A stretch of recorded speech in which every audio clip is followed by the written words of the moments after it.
Shalom. Shalom. Bagi Bapak Ibu yang mungkin di belakang, boleh pindah ke depan ya. Biar nanti kelihatan penuh dan yang terlambat bisa terlatih ke belakang. Oke? Ayo mari. Pindah ke depan. Ya. Kelihatan kami gitu, satu gitu ya, untuk memuji Tuhan hari ini. Mari kita mau segera memulai acara untuk surga kita ini.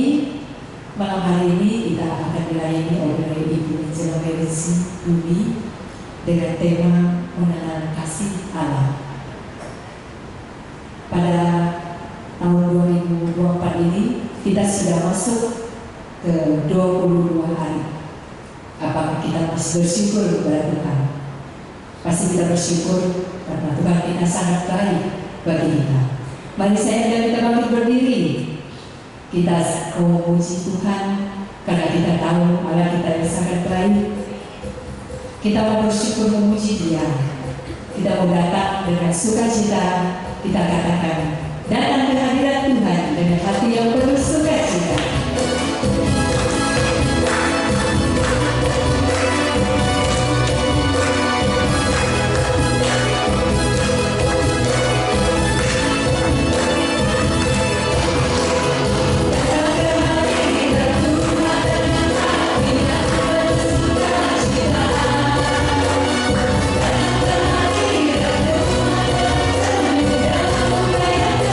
Yeah.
itu karena Roh Kudus saat ini sudah hadir di tempat ini.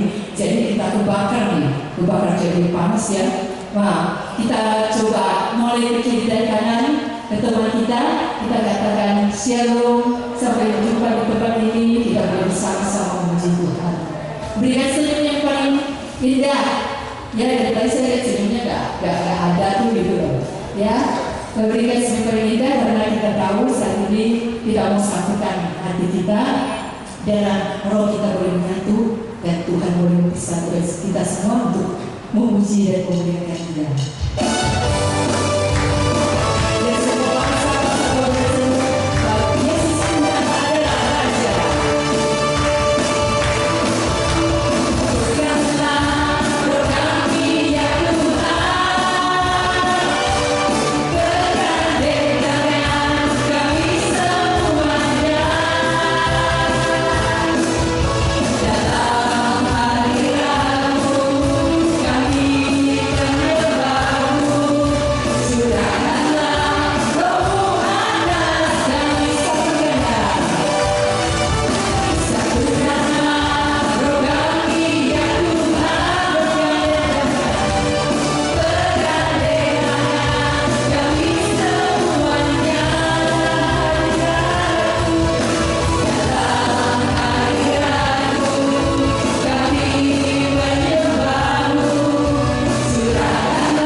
boleh ungkapkan lagu ini sebagai lagu syukur kita kepada Tuhan, karena di dalam hidup kita tidak pernah ragu dalam kasih. Dia selalu mencintai kita dan merawat. Kami sangat mencintai Tuhan. Inilah kami Tuhan. Kami datang dalam keadaan doa hari ini. Engkau mengenal Tuhan. Kami bersyukur selalu. Kami kasih Tuhan hidup.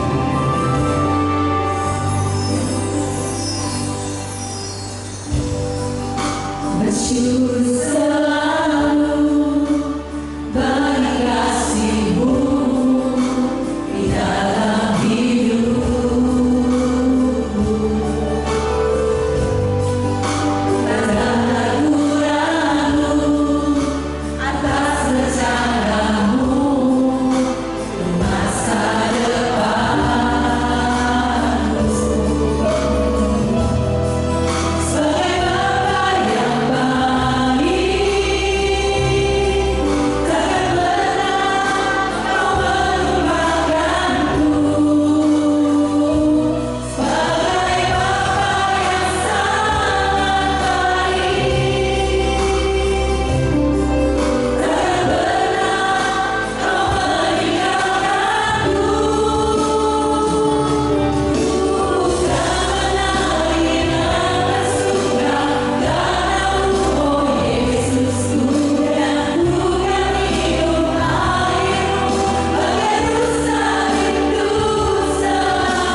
Tanpa ragu-ragu atas rencana-Mu untuk masa depanku.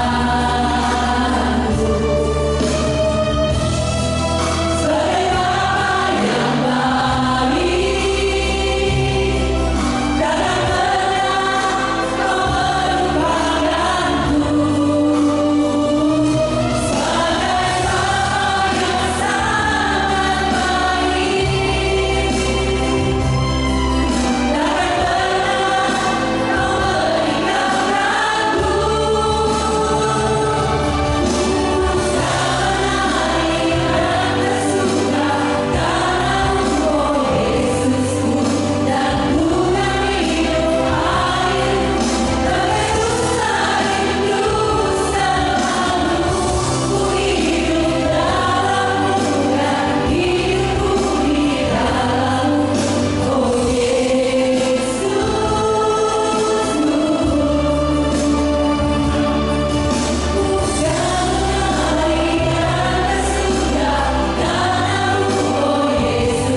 kami mengucap syukur untuk kasih-Mu yang begitu besar di dalam kehidupan kami.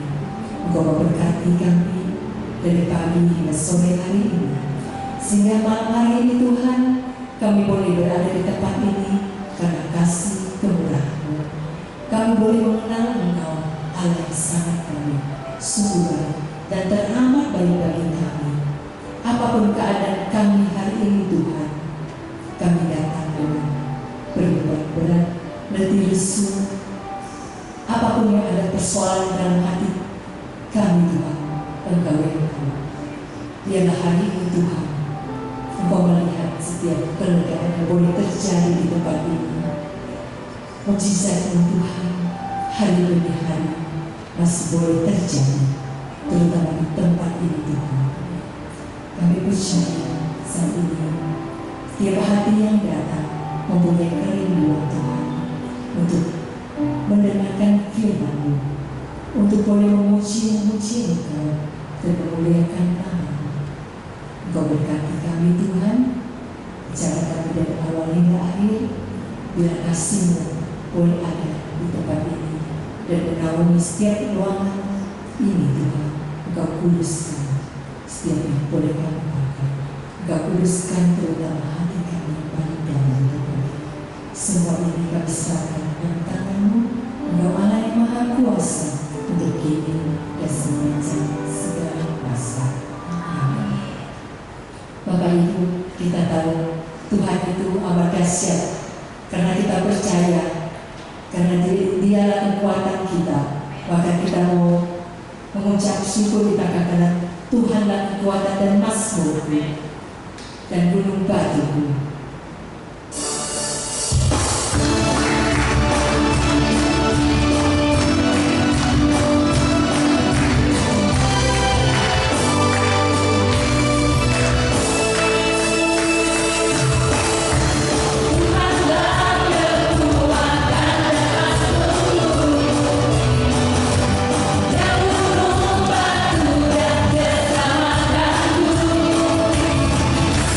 Ada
lagi yuk kita puji Tuhan, kita katakan dari utara ke selatan selalu terdengar pujian bagi Allah.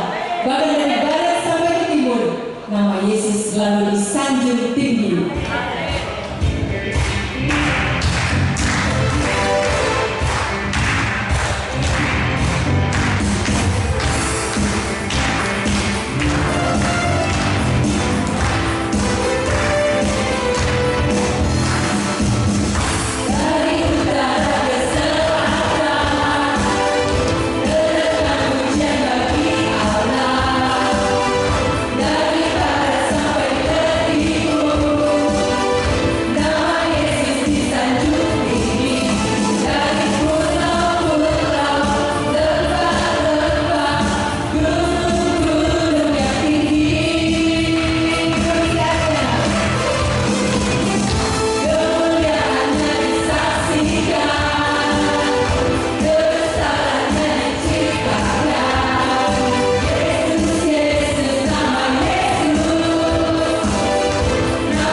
Mari saat ini kita mau masuk lebih dalam lagi. Bagi yang capek mau duduk, silakan duduk. Karena Allah kita sudah dahsyat dan sudah membakar semangat kita. Pasti saat ini kita merasa capek karena kita memuji Tuhan. Karena Roh Kudus telah membakar hati kita. Saat ini kita boleh atur nafas. Kita boleh tarik nafas kita. Terus biar nafas ini boleh menjadi kekuatan yang baru buat kita. Karena kita tahu di luar sana banyak sekali orang membeli nafas dengan oksigen yang begitu mahal. Dan kita pantas bersyukur karena malam hari ini Tuhan boleh memberikan nafas yang gratis bagi kita. Biarpun kadang kita tak terpikir, tapi begitu berharganya nafas hidup yang kita peroleh secara gratis yang masih Tuhan berikan pada malam hari ini. Tuhan, kasihlah lewat dia Tuhan, karena belum pernah ada kasih yang sesungguhnya yang Engkau berikan bagi kami. Kami sudah menerima itu Tuhan.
apapun yang kau berikan bagi saudara boleh pergi, engkau telah lakukan buat aku.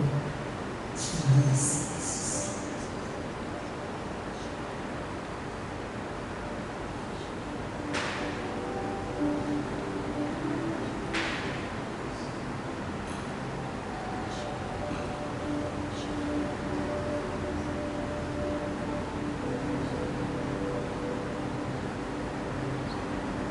Terima kasih Bapa dengan surga untuk kasih-Mu, untuk penyertaan Tuhan bagi kami. Kami percaya malam hari ini kami boleh datang bukan sekedar untuk duduk di Tuhan, tapi kami ingin datang memuji Engkau lebih dan lebih lagi. Kami ingin mendengarkan Tuhan firman, karena firman adalah perintah bagi kaki kami. Ya Bapa, Engkau buka hati kami, buka pikiran kami, biar kami boleh mendengarkan firman. Engkau boleh tanamkan dalam setiap hati kami, biar kami boleh menjadi pelaku-pelaku firman dimanapun kami berada. Dan malam hari ini Tuhan, Engkau telah mengirimkan hamba-Mu yang Engkau kasihi, Ibu Ija Mary Cini. Biar Tuhan Engkau urapi beliau dari kepala sampai ujung kaki. Engkau berikan hikmat harifat dalam berkata-kata Tuhan, biar apapun yang disampaikan Tuhan, semua boleh berasal daripada-Mu. Kami serahkan semua ke dalam tangan-Mu ya Tuhan. Inilah kami anak-anak-Mu yang telah siap untuk mendengarkan firman-Mu. Kemuliaan pada Bapa dan Putra dan Roh Kudus, pada sekarang segala. Amin. Kami berserah itu. Amin.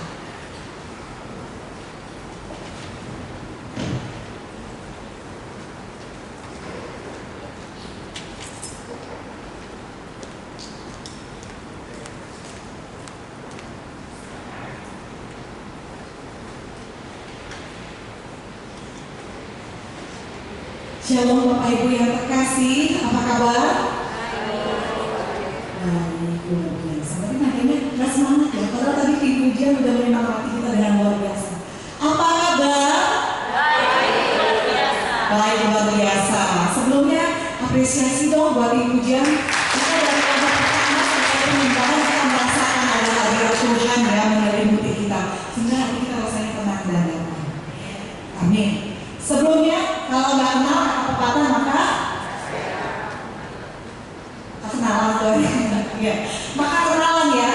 Saya Yuni panggilannya, ajaran Kristen nama baptis. Cukup singkat, cuma satu kata. Orang tua saya dulu nggak mau ribet kasih nama panjang-panjang ya, satu kata aja Yuni. Saya dari paroki Pinang, dulu paroki Cibeduk, Gereja Santa Bernadette. Tapi berkomunitas di dua persekutuan doa, yaitu persekutuan doa Maria Kusuma Karmel dan juga persekutuan doa Yosefnya di wilayah Ciledug sendiri. Saya seorang istri dan punya 2 orang anak, dan saya tergabung sebagai pewarta pengajar BPK karena KJ sejak 2015. Mungkin itu aja perkenalan singkat kita ya. Malam hari ini saya diberi tema mengenal kasih Allah. Saya mau bertanya dulu di sini, siapa yang merasa sudah kenal Allah? Yang lain? Oh. Kayak ragu-ragu gitu ya?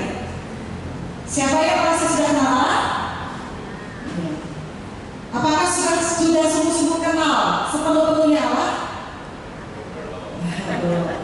Karena tadi kalau sudah banyak yang kenal, tadi saya mau bilang, ya udah berarti saya nggak perlu ngomong lagi di depan gitu. Ya, Allah kita itu tak terbatas ya. Jadi kita tidak akan mampu mengenal Dia dengan utuh, karena keutuhannya sempurna. Sedangkan kita terbatas. Itu sebabnya kita belajar terus-menerus mengenal sedikit demi sedikit sifat Allah. Ya. Tapi belum pernah akan mencapai keutuhannya karena pikiran Allah itu tidak terserah. Tapi inilah apa yang Allah kehendaki bagi kita semua. Saya nggak perlu berteori panjang-panjang pada intinya karena nanti nggak nangkep juga. Tapi pada intinya kita semua tahu bahwa iman kekristenan kita mengajarkan apa yang hendak Allah mau kita mengerti dalam kitab suci. Pada prinsipnya ada 4 kebenaran pokok. Sudah bisa ya? Sudah bisa saya pakai? Oke. Kayaknya nggak bisa. Next aja, mungkin bantu Pak.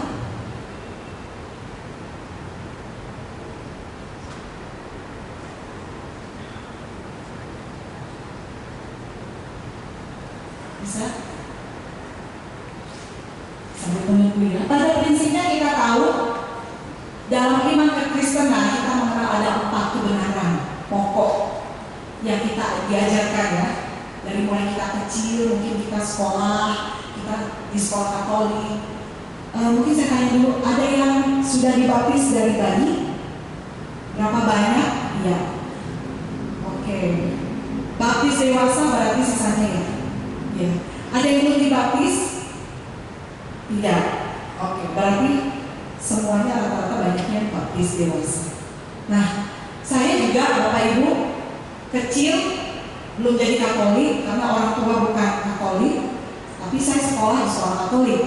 Saya senang sekali dengan suasana kapel ya, lalu lihat suster-suster yang juga mengajar pakai baju teduh gitu, putih-putih kok kayaknya adil banget. Jadi saya senang dengan Katolik. Tapi waktu itu saya mau dibaptis, belum, masih nakal, masih mau main-main dan males kalau disuruh ikut katekumen.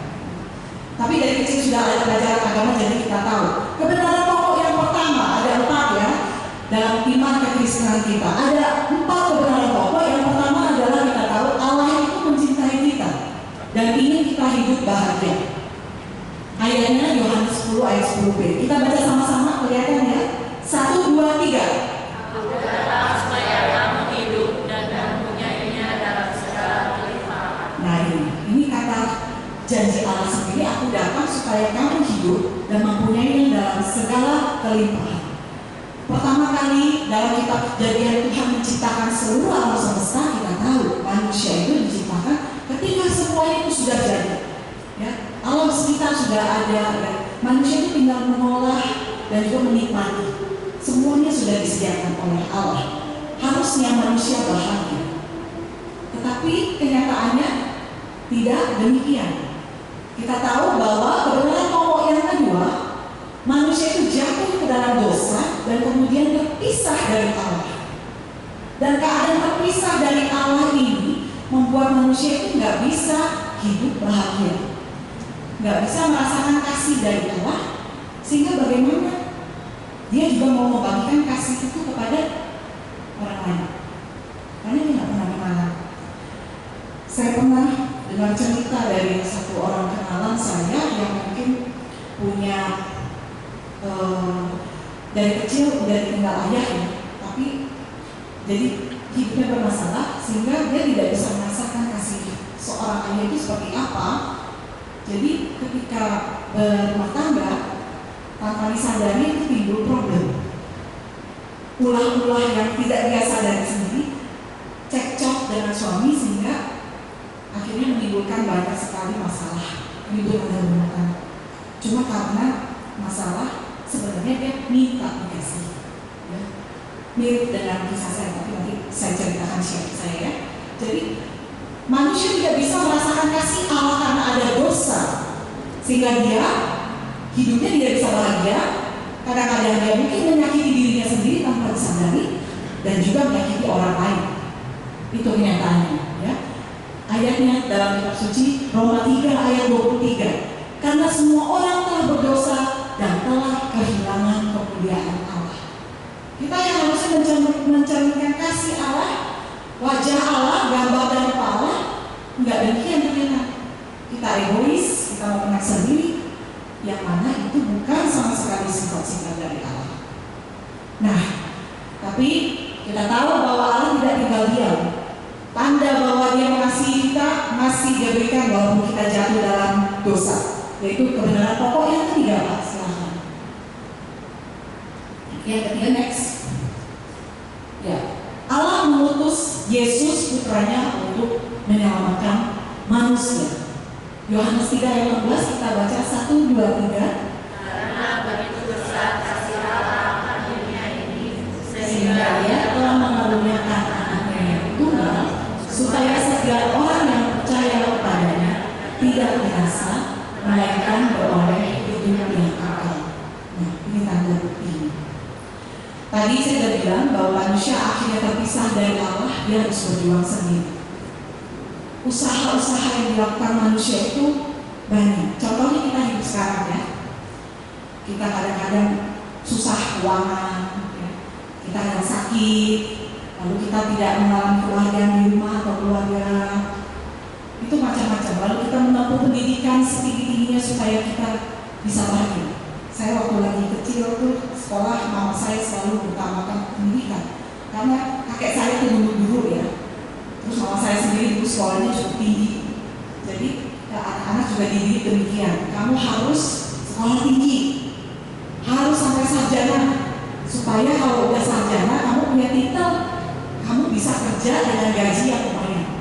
Saya datang dari keluarga biasa-biasa aja, bukan keluarga yang ada di banget gitu. Biasa-biasa aja. Jadi mama saya juga memperjuangkan itu. Kakak saya yang nomor 1 juara 1 terus. Dari sejak dia SD sampai dia kuliah juga kumpulan. Gak pernah ranking 2, ranking 1 terus. Itu antik memang ya. Di sini saya anak jenius 1 terus dari SD ya, gak pernah 2. Jadi kakak saya paling pintar. Nah, jadi udah tahu gitu ya bahwa pendidikan perlu. Tapi kakak saya waktu dia kerjanya diterima di perusahaan yang bagus-bagus. Beberapa kali pindah karena dia mengharapkan gaji yang lebih baik ya. Sampai satu kali ketika ada keadaan krisis, waktu itu bank ada merger, nggak tahu saya lupa tahun berapa itu, kakak saya kena PHK, penyesuaian pengurangan karyawan. Padahal dia posisinya sudah tinggi, tapi kena juga. Akhirnya dia stres yang pertama terjadi. Lalu mungkin gak terlalu lama dia dapat pekerjaan, keulang lagi Bapak Ibu, mirip dengan kejadian yang pertama. Nah, stres yang kedua ini bikin dia drop. Kenapa dia seorang yang pintar, ini anak paling gede, paling dibanggain orang tua, malu ya? Kok saya bisa dapat keadaan seperti ini ya? Padahal saya pintar. Stres yang kedua ini sampai membuat dia pergi ke psikolog. Dia harus benar-benar berobat istilahnya itu. Karena sehari-hari biasanya orangnya cekatan, biasanya orangnya idealis, itu bisa sampai ngomong. Kalau diajak ngomong, matanya nggak fokus. Sebentar ngomong ngelamun, ya, jadi udah mengganggu kejiwaan. Sampai saya khawatir, mama saya khawatir.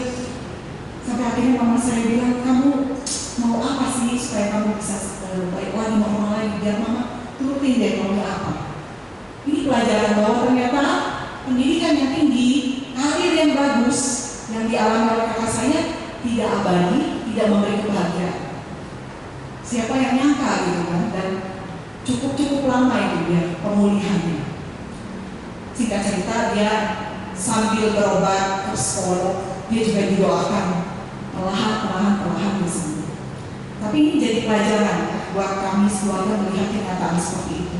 Pada akhirnya bahwa kebahagiaan yang ingin diraih itu tidak tergantung dari usaha manusia.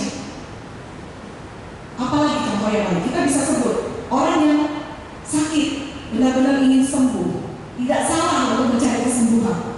Tapi kadang-kadang karena putus asa, dia mencari kesembuhan lewat cara-cara yang bertentangan dengan iman.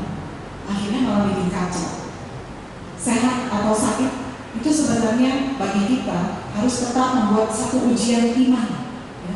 Kadang-kadang kita pergi ke tempat lain itu, kalau kita tidak sungguh-sungguh beriman pada Tuhan, malah jadinya lebih kacau. Makanya kita harus mengenal benar-benar bagaimana sih Allah mendidik kita. Makanya Bapak Ibu semua di sini ikut mendengarkan, dan nanti pada hari Sabtu Minggu akan ada pertemuan lagi yang diadakan oleh panitia. Kalau bisa ikut supaya tetap bisa terus mengenal kasih Tuhan yang utuh. Ya. Next, Pak. Nah, kita tahu dalam Yohanes 14 ayat 6 dikatakan bahwa Yesus adalah jalan, kebenaran, dan hidup. Tidak ada seorang pun yang datang kepada Bapa kalau tidak melalui aku. Benar nggak sih? Yesus itu jalan, kebenaran, dan hidup. Maksudnya apa? Ketika kecil saya diajari seperti ini, kita tahu tahu Tuhan itu Yesus, tahu ngerti, tapi bagaimana dia itu memberikan hidup, bagaimana dia itu mengajarkan kebenaran, saya nggak tahu. Saya terima aja yang namanya itu ajaran. Apakah saya benar-benar mengalami Yesus itu Tuhan? Belum. Saya baru dibaptis tuh setelah kuliah selesai mau nikah. Jadi karena mau nikah. Dan itu pun setelah dibaptis, tidak tentu saya setiap minggu ke gereja. Karena kalau ke gereja itu harus bangun pagi. Suami saya suka males. Kalau misalnya bangun mulai mata agak siang kan, ibu nggak kerja, dia nanya, hari ini kita mau makan bakmi di mana? Nah, saya udah tahu, tapi saya nggak ke gereja hari itu. Kalau saya mau pergi, saya harus perginya sore. Dan itu pun sendiri karena saya tahu dia pasti makan. Saya pasti harus ke gereja sendiri, gitu ya. Jadi belum mengerti banget Tuhan itu jalan kebenaran dan itu apa, aku nggak ngerti. Padahal ketika kita benar-benar mau mengikuti Tuhan, maka Yesus memberikan kuasa kepada manusia untuk hidup dalam Roh Kudus, mengalami kasih, baik itu lewat orang-orang yang kita cintai di sekitar kita, kita juga bisa memberikan. Tapi itu nggak jelas. Ya. Prakteknya bagaimana? Next Pak. Nah, makanya supaya kita bisa benar-benar mengalami kebenaran pokok yang keempat mengajarkan bahwa kita harus menerima Yesus itu sebagai Tuhan dan Juru Selamat pribadi. Mengalami sendiri siapa Tuhan. Bukan kata orang, bukan apa yang diajarkan, tapi dialami sendiri. Dengan menerima Yesus, kita akan menerima karunia dari Roh Kudus yang akan memberi kita kekuatan agar kita semakin serupa dengan Kristus. Mengalami kebahagiaan yang dulu waktu kisah penciptaan itu Tuhan janjikan. Jadi bukan hanya menurut inisiatif dari Allah, karena Allah sudah berinisiatif. Kita dosa aja dia tidak tinggalkan, tapi dia masih mengutus Yesus. Yesus terus kemudian naik ke surga pun dia masih mengutus Roh Kudus. Yesus itu ada di hati kita sekarang, di dalam pikiran kita, di dalam keberadaan kita, lewat orang-orang sekitar kita. Dia hidup. Kita nggak bisa lihat rupanya, tapi kita bisa mengalami ini. Apakah ini benar-benar kita rasakan sekarang? Itu problemnya. Ya, karena nggak kelihatan, kadang-kadang kita merasa Allah itu nggak ada. Allah itu jauh. Itu yang kita pikirkan. Next Pak. Yohanes 5 ayat 24. Kita baca 1, 2, 3. Aku berkata kepadamu, sesungguhnya barang siapa mendengar perkataanku dan percaya kepada Dia yang mengutus aku, ia mempunyai hidup yang kekal dan tidak turut dihukum, sebab ia sudah pindah dari alam maut ke dalam hidup. Benarkah Bapak Ibu? Siapa yang tidak mengalami masalah hari ini? Nggak ada ya, semua ada masalah. Apalagi sejak pandemi ya, banyak sekali orang yang mengalami kesusahan, ekonomi, hilang pekerjaan. Masalah sepertinya nggak habis-habis dalam hidup kita. Tapi itulah hidup. Karena justru dengan masalah itu kita bisa melihat bagaimana Tuhan itu ada, bekerja dalam hidup kita. Kalau kita nggak mengalami masalah, mungkin kita nggak mencari Tuhan. Kalau kita nggak mengalami ujian, kita juga nggak tahu bagaimana sih sebenarnya kemuliaan dan kuasa Tuhan itu benar-benar dahsyat dalam hidup kita.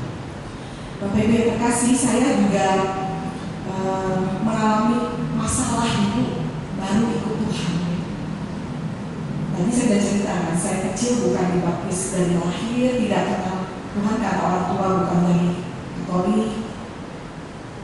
Selama saya pacaran dengan suami yang sekarang yang menjadi suami saya pacaran 10 tahun. Karena kami dari kecil sudah sama-sama satu sekolah. Dari TK bahkan ya. Tapi pacarannya SMA. Itu lucu sekali, saya juga hobi. Saya udah sempat pacaran sama orang lain, dia juga sempat pacaran sama orang lain. Tapi ujung-ujungnya, nyantolnya kok balik lagi gitu ya, sama orang sendiri yang kenal. Pacaran 10 tahun, rasanya udah cukup kenal lama, udah oke lah, married, udah rasanya sama-sama cocok gitu kan. Apalagi dia tipikalnya yang menurut saya itu orangnya setia. Suami saya waktu sekolah itu nakal Bapak Ibu. Ugal-ugalan, narkoba, tawuran, bolos, rokok. Tapi waktu itu umum ya, memang ada galaknya kalau ngobat. Tapi waktu itu saya terima mau pacaran karena saya lihat dia orangnya setia. Kalau udah suka sama satu cewek, udah satu aja setia, nggak ngelirik kanan kiri. Cuma itu kadang saya. Pacaran 10 tahun, saya pikir nikah aman nih ya, nggak ada masalah. Akhirnya nikah, ternyata tahun pertama itu berat sekali ya. Saya kerja, suami saya masih cari-cari itu nggak mantap, nanti main ini sebentar ganti gitu ya. Nah kerjain yang ini kita ganti karena dia merasa belum ketemu yang pas. Kadang-kadang dalam keadaan kurang, jadi saya yang backup soal keuangan. Tapi setelah punya anak kedua, saya berhenti kerja, itu mulai deh seret-seret, ekonomi seret-seret. Suami usaha sendiri, tapi modalnya kan terbatas, jadi kadang-kadang kurang. Nah di saat ekonomi nggak mantap gitu, suami dan istri itu suka ribut, bener nggak? Nggak ada uang pasti ribut, ya. Namanya kebutuhan, ya. Sehingga ributnya itu sudah menumpuk dari waktu ke waktu. Saya bantuin, tapi kalau bantuin beda pendapat, cekcok, gerah, gitu. Berantem terus. Lalu daripada berantem, saya pikir udah deh, nakoda itu harus satu kalau cari uangnya. Saya biarkan dia sendiri, saya di rumah. Padahal mertua saya bilang menuntut ya, istri harus bantu suami, kalau enggak tak bakal berkembang gitu. Ajaran orang tua. Tapi kenyataannya berantem, jadi saya mundur, daripada berantem saya mundur. Suami saya kalau lagi gawe itu dari pagi sampai malam pulangnya. Saya ya udah ngantar anak sekolah, besok kan ada waktu jeda. Waktu jeda saya kebetulan ada tetangga yang suka ngajak, yuk sambil ke sekolah kita ngaji yuk. Oke ngaji. Saya nebeng perginya transportnya. Harusnya sih cuma 1 kali gitu ya, harusnya satu 2 jam gitu dalam sekali pergi. Tapi karena nebeng, teman saya itu sudah selesai terus harus jemput anaknya, saya jadi ikut nunggu. Jadi saya pulang tuh lama. Mungkin dalam seminggu 2 kali seperti itu, tapi selama beberapa bulan. Akhirnya hubungan saya dengan suami jadi renggang. Suami mulai curiga ini kemana? Kalau siang-siang nggak ada di rumah. Bapak Ibu saya dulu sekolah ini banyak yang nasi. Ini pede banget saya ngomongin ya. Ini memang iya. Saya dulu banyak yang naksir karena merasa diri cantik ya. Kenyataan itu benar. Jadi ada semacam kecurigaan dari suaminya. Saya pengen semua sama laki dari sekolah. Karena kalau main sama perempuan itu suka urusan kecil sedikit diperbesar ya. Terus urusan gak penting jadi gosip gitu. Kayaknya ecek-ecek banget gitu. Saya nggak ada urusannya yang gak penting-penting. Kalau main sama laki cuek ya, ngomong setelah buat itu nggak dimasukin ke hati. Terus mereka juga sering ngajak kita ketawa-tawa. Kalau ada apa-apa malah kadang-kadang kita, oh dia cewek duluan gitu ya. Sepertinya dilindungi, diutamakan. Nah, jadi saya lebih sering main sama laki. Jadi berdasarkan background seperti itu, suami saya tahu karena kita kecil dari satu sekolah yang sama, mulai curiga ya, ada affair di belakang mungkin, sering keluar sampai nggak tahu kemana berjanjian. Lalu saya kalau terima telepon nggak ada nomornya, dia udah curiga. Padahal saya sendiri nggak tahu tuh HP itu nomor dari kita tuh siapa, karena kan waktu kakak tua kan gitu ya. Atau telepon bank-bank yang sekarang kali ini kan saya juga nggak simpen nama kan? Jadi dia curiganya udah negatif. Kami dulu sering kali ke paranormal.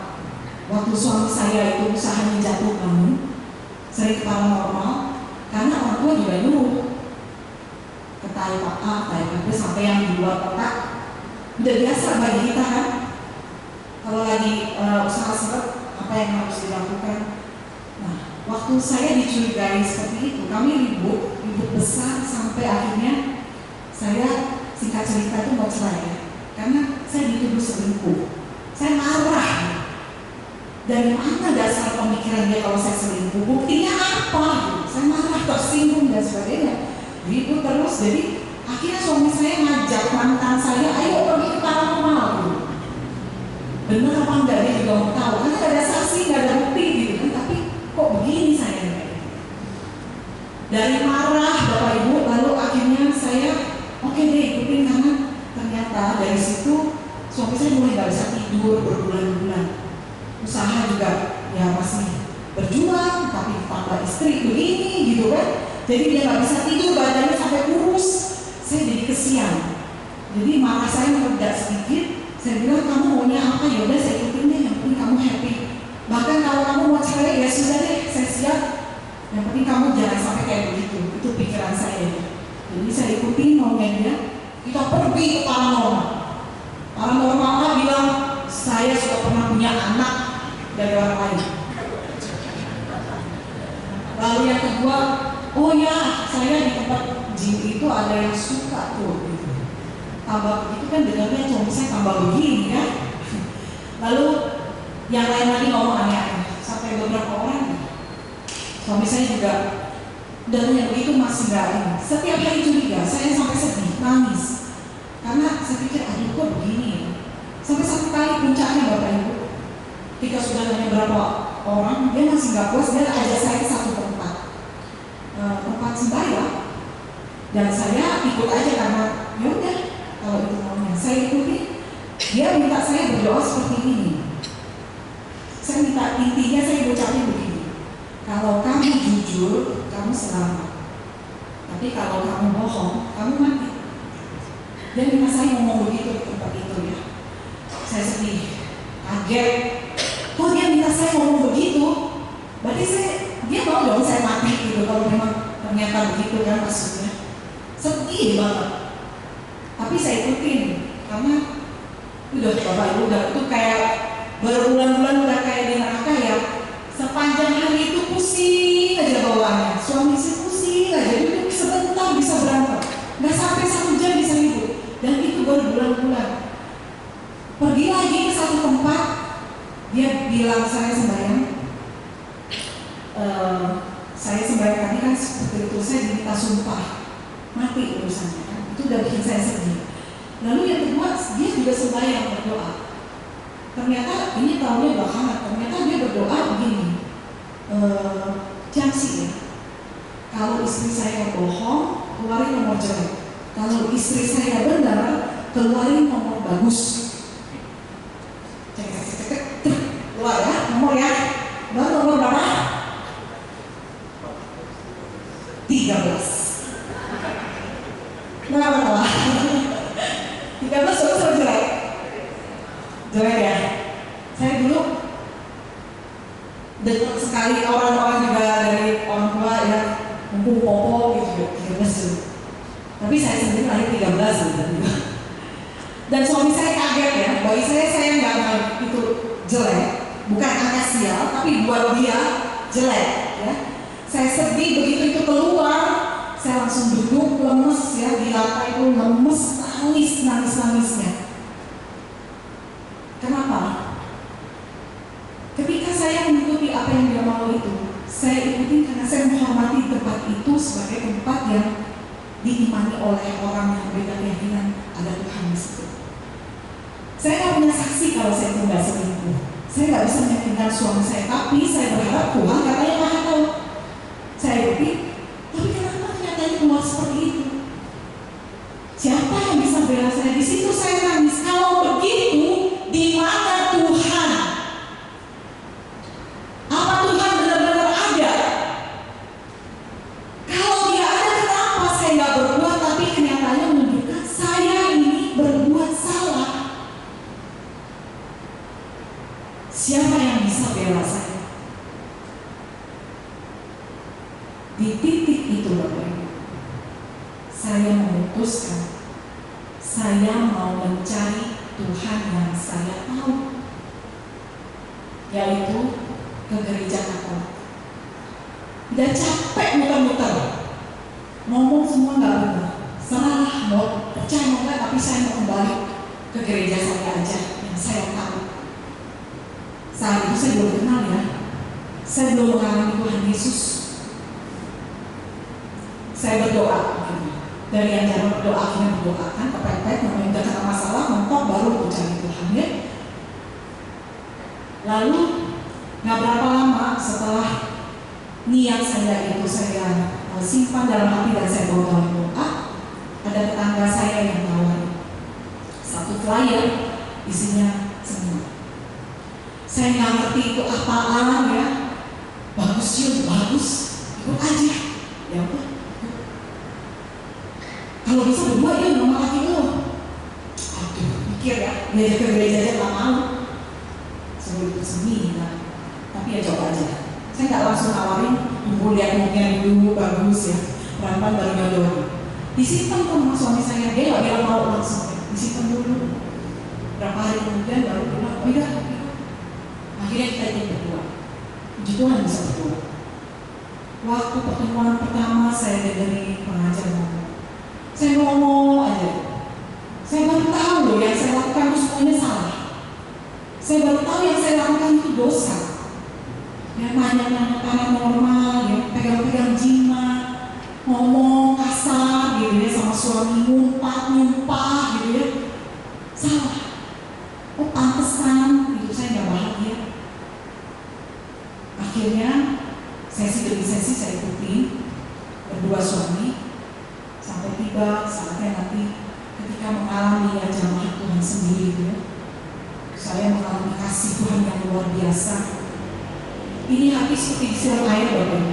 Dari aku terluka ya, saya melihat kayak ini disiram air sampai terus sekali sampai nggak tahan keluar air mata terus. Itulah kebaikan Tuhan. Kebaikan Tuhan yang sangat-sangat dalam sampai kita tuh nggak bakal bisa tahan terima kebaikannya, membuat hati kita itu penuh dengan kelembutan, nangis, gitu ya. Saking nggak tahan dengan kebaikan Tuhan. Di situ saya tahu dan saya terbuka matanya. Itulah kasih Tuhan. Suami saya juga mengalami pemulihan. Jadi perlahan-lahan sesudah ikut itu selesai, kami nggak langsung beres gitu ya. Tapi ada perubahan yang bisa dirasakan. Dulu kalau suami saya ngomong sedikit, saya harus nyaut nih, cepet benar. Sekarang saya bisa tahan, terus ngerem, nggak langsung buru-buru balas ngomong. Itu kekuatan dari mana? Saya bisa rasakan kan? Dan ternyata belakangan setelah bertumbuh saya tahu itu kekuatan dari Roh Kudus. Tanpa Roh Kudus saya nggak bisa. Pasti orang tersinggung, marah itu cepat sekali, bela diri terus, egois terus. Tapi Roh Kudus yang memampukan saya. Suami saya usaha gagal ya, naik turun, padahal bukannya kerja sama orang, modal sendiri. Tapi setelah pelan-pelan kami ikut Tuhan, terjadilah apa yang Tuhan firmankan itu tergenapi. Matius 6 ayat 33. Carilah dahulu kerajaan Allah dan kebenarannya, maka semuanya akan ditambahkan kepadamu. Pelan-pelan usaha stabil, naik, berkembang. Kadang-kadang dalam momen yang nggak masuk akal ya, ketika semua orang yang main jenis yang sama dengan kami itu lagi susah, kami itu malah bisa didatangi orang yang mau beli barang, Bapak. Ini kesaksian terpisah untuk suami saya ya, yang nggak masuk akal terjadi. Jadi kita benar-benar bersyukur mengalami pemulihan dalam Tuhan itu, karena kalau tidak begitu kita nggak ada hari ini. Saya juga nggak bisa berdiri sini sebagai pengajar pewarta. Suami saya juga sama. Sekarang dia juga pewarta pengajar. Yang tadinya sama sekali nggak mau gereja. Dan bukan cuma itu. Orang tua suami saya yang nyuruh paranormal, ya. Satu keluarga juga bukan Katolik, kita mengucuk semuanya. Yang namanya yang suka nyuruh, kan kita kalau jadi mantu, mertua yang nyuruh gimana mau melarang gitu kan? Bisa dipertobatkan juga dan akhirnya dibaptis jadi Katolik. Papi kemudian, lalu pokoknya, adiknya, semua dibaptis jadi Katolik. Tanpa saya rencanakan, maka saya duga-duga begitu. Saya bersyukur sekali karena apa? Enggak, ini firman Tuhan yang kita dengar. Apa yang tidak pernah didengar telinga, tidak pernah kita lihat, apa yang tidak pernah muncul di dalam itu terjadi. Saya nggak pernah minta kok sampai itu dipertobatkan ke keluarga, tapi itu terjadi. Satu orang bertobat, seisi rumah diselamatkan. Itu digenapi. Sehingga betapa saya bersyukur saya diberi kemudahan. Akhirnya nggak bikin konflik lagi kalau misalnya kita Katolik tapi keluarga yang tua enggak, semuanya dipulihkan Tuhan. Lewat apa? Lewat masalah juga. Adik ipar saya juga mengalami masalah rumah tangga yang keras kepala, yang orangnya sama sekali dengar firman aja nggak mau, pelan-pelan bisa. Karena masalah juga. Jadi kadang-kadang kita nggak bisa melihat masalah itu belum apa-apa sebagai satu kesulitan. Sebagai orang yang beriman, kita percaya kita perlu menyerahkan masalah itu kepada Tuhan supaya kita mengenal kasih dan kuasa-Nya. Dalam hidup ini, hidup kita belum selesai, berarti masalah akan terus terjadi. Tapi saya percaya bahwa setiap orang yang bertumbuh dalam iman akan mengalami kenaikan-kenaikan kelas lewat masalah itu. Ya. Jadi pengetahuan kita akan Allah tema malam hari ini tidak akan pernah selesai sampai kita menutup mata. Tapi bersyukur karena kita orang pilihan yang memilih menanggapi kasih Allah itu akan menerima kemuliaan kekal daripadanya dan berpindah dari maut menuju hidup yang baru yang sangat-sangat sebenarnya mudah untuk dialami. Yang penting kita turun. Ipar saya dulu itu yang belum pernah, yang punya konflik juga rumah tangga itu keras kepala minta ampun, susah sampai bertahun-tahun harus mengalami konflik keluarga baru bertobat. Alangkah baiknya, ya, saya sering berpikir alangkah baiknya kalau orang masih muda atau sejak sedini mungkin sudah kenal Tuhan, mungkin hidupnya nggak mengalami kesusahan begitu lama kan. Contohnya lihat orang muda sekarang sudah rajin berdoa atau kenal Tuhan. Bersyukur saya dulu muda nggak seperti itu. Coba kalau dari dulu kenal Tuhan, ya? Coba kalau dari dulu suami saya itu rajin, mungkin dia nggak mengalami jatuh bangun ekonomi, dia nggak pusing. Ya?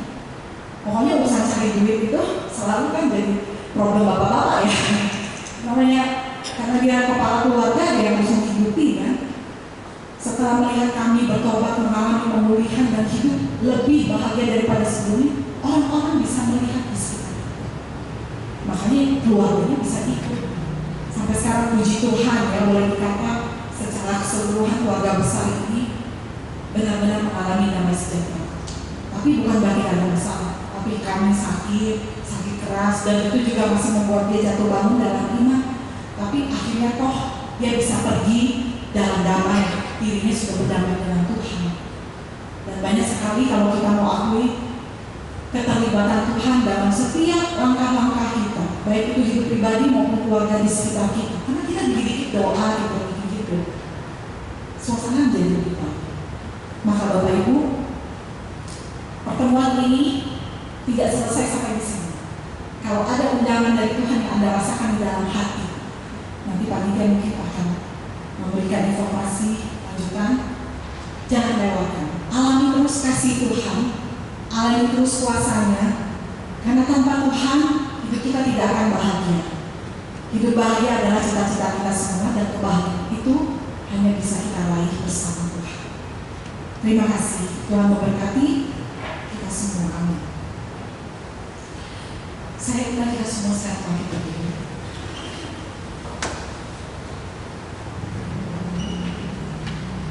Pujian boleh memiliki dengan pemusik boleh memiliki dengan Anda.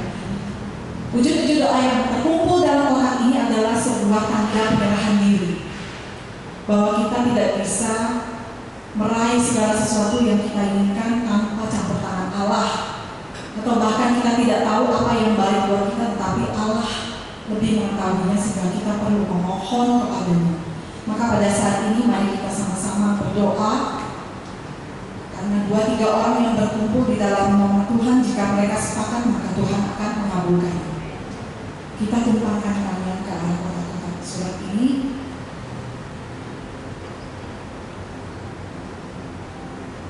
Bapa dalam surga, Bapa yang maha baik, Bapa yang penuh kasih.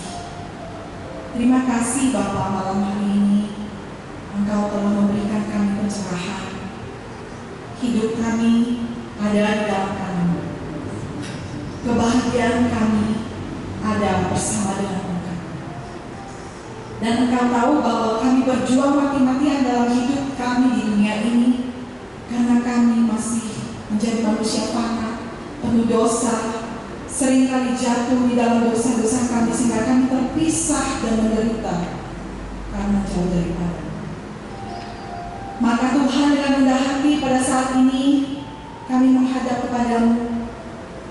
Kami serahkan seluruh permohonan yang tertulis dalam kertas ini Tuhan. Kami tidak tahu apa yang terbaik bagi kami, tapi Engkau tahu. Jika Engkau berkenan ya Bapa, maka Engkau akan mengabulkan permohonan-permohonan ini. Tapi kami tahu juga bahwa yang terjadi yang paling baik dalam hidup kami adalah kehendak-Mu, bukan kehendak kami sendiri. Bapa dalam surga, biarlah Engkau memandang iman kami semua yang penuh penyerahan kepadamu sebagai tanda percaya bahwa Engkau Bapa yang paling mengerti setiap kebutuhan-kebutuhan kami, dan Engkau Bapa yang akan memberikan kami kebahagiaan abadi. Maka Bapa, biarlah Engkau berkenan atas penyerahan diri kami dan doa-doa kami. Engkau berkenan mengabulkannya seturut dengan apa yang Engkau pandang baik bagi kami semua. Di dalam nama Tuhan Yesus Kristus. Amin. Terima kasih Bapak Ibu. Saya serahkan. Terima kasih untuk firman dan kesaksian Sis Yuni. Tuhan berkati selalu. Dan malam hari ini, siapa yang sudah ikut film Minggu Spirit ya? Angkat tangan dong. Wah, banyak yang belum ya? Kalau bagi yang tertarik, bisa hubungi panitia yang di belakang, karena tanggal 27-28 ini dimulai. Jadi, bisa hubungi. Masih penasaran? Silahkan ikut ya. Pokoknya tempatnya nanti setelah kita berdiri, kita akan memberikan persembahan yang terbaik. Silakan dulu, sorry. Kita memberikan persembahan yang terbaik bagi anak kita. Berapapun yang kita kasih dan tulus kita berikan, biar Tuhan yang akan berlimpah di bagian.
Shalom Bapak Ibu, mohon waktu untuk beberapa pengumuman. Tentu malam hari ini kita bersyukur ketika kita boleh ada di sini. Saya pribadi sangat bersyukur hadir pada malam hari ini dan bisa mendengarkan kesaksian dari Ibu Yuni yang luar biasa.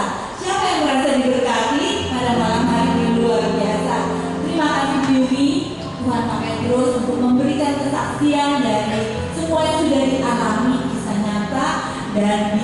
Tuhan memberkati di dalam pelayanan, di dalam keluarga, di dalam segenap usahanya. Tuhan Yesus memberkati. Siapa yang juga ingin dijamah, mengalami pembaruan seperti Ibu Yuni ketika poster di depan maupun di samping kanan saya ini, fill me with your spirit, bahwa kita ingin dibaharui, ingin dipenuhi dengan Roh Kudus. Ketika tadi sudah mengenal akan Tuhan, saya bersyukur bahwa di reminder mengenai 4 kebenaran pokok, dan selanjutnya itu masih banyak mengenai cinta kasih Tuhan yang luar biasa, yang memang menjadi satu kebutuhan dalam hidup kita. Jadi Bapak Ibu sekalian, saya undang bagi yang belum mendaftar, silakan hadir bersama di dalam weekend ini. PDKK mengadakan weekend dalam seminar dalam weekend ini. Silakan hadir, jangan ragu-ragu, apalagi ketika tadi kita sudah mendengar ya, kalau saya tambah penasaran tuh, wah saya mau mengalami cinta kasih Allah seperti juga Bu Yuni yang sudah dijamah. Jadi silakan daftar nanti dengan teman-teman di belakang, dengan saya juga bisa, dengan Sis Lili maupun juga dengan Sis Evi.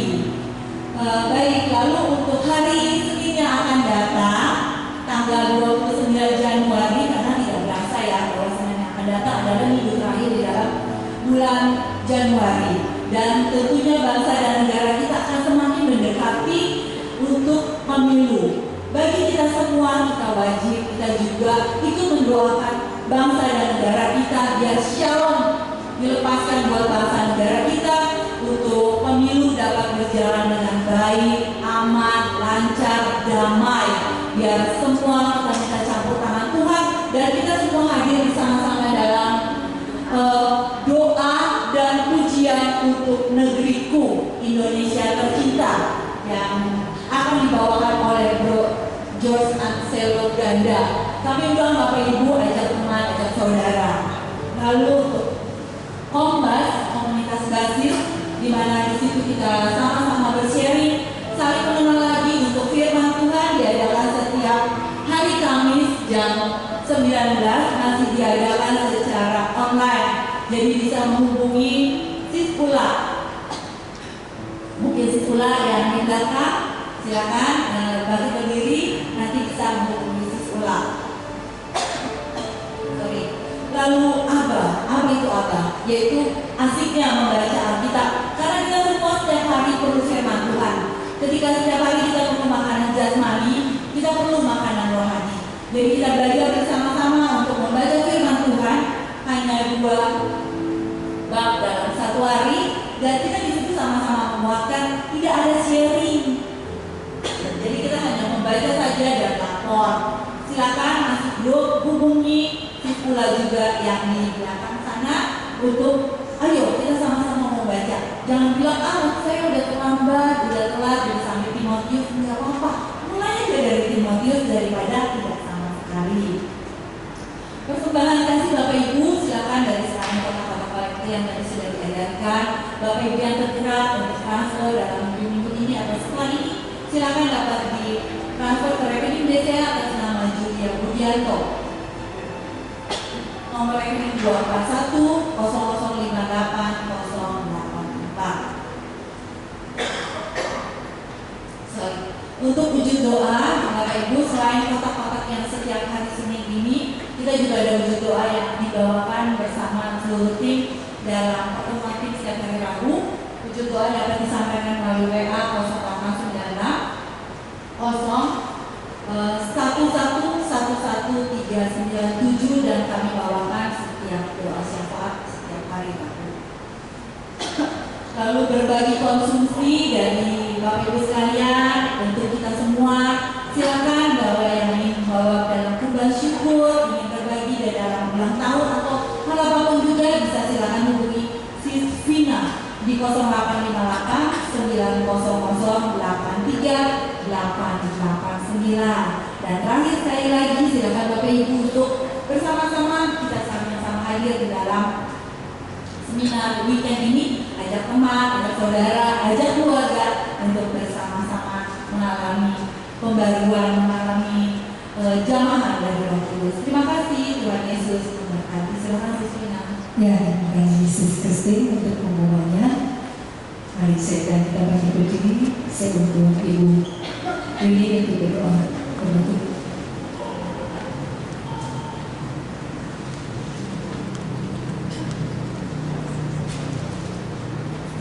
Mari kita sama-sama tundukkan kepala. Bapa yang Maha Baik, kami bersyukur malam hari ini Engkau telah memanggil kami hadir di sini bukan tanpa alasan. Kami percaya bahwa firman-Mu yang sudah kami dengar, segala sesuatu kesaksian yang sudah didengar, ini membuat sesuatu yang baru, yang akan kami alami, yang akan masih terus memberikan kami satu janji pemenuhan akan apa yang Engkau firmankan dalam kitab suci. Boleh kami alami terjadi secara nyata dalam hidup kami masing-masing. Engkau telah memilih kami Tuhan, dan itu adalah rahmat, itu adalah anugerah. Maka Tuhan jagalah hati kami, agar pada pertemuan selanjutnya Engkau yang tetap terus memampukan kami untuk datang kembali, untuk mengalami kasih-Mu secara nyata. Kami benar-benar boleh menyingkirkan segala penghalang atau juga kemalasan kami, sehingga kami boleh menanggapi undangan kasih-Mu ini untuk mengalami hidup bahagia.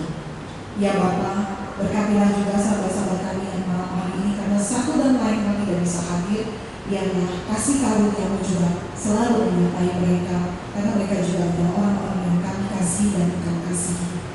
Kalau sebentar lagi kami semua akan meninggalkan tempat ini Tuhan, kami percaya Roh-Mu tetap terus bekerja, melingkupi kami semua, membimbing kami dan mengarahkan kami kepada terang cahaya-Mu. Lindungilah kami dalam perjalanan pulang kami masing-masing, sehingga kami boleh tiba dengan selamat dan membagikan kasih dan sukacita di tempat ini kepada mereka semua.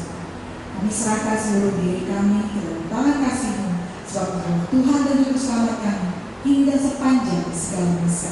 Amin. Dalam nama Bapa dan Putra dan Roh Kudus. Amin. Terima kasih Bu Yuni, Tuhan berkati selalu. Mari kita naikkan pujian, ku mau selalu ikut Dia kemanapun Dia pergi. Ku mau ikut Dia kemanapun Dia akan pergi. Bersamanya, kami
Senin. Bagi yang ikut, Tuhan berkati selalu semua.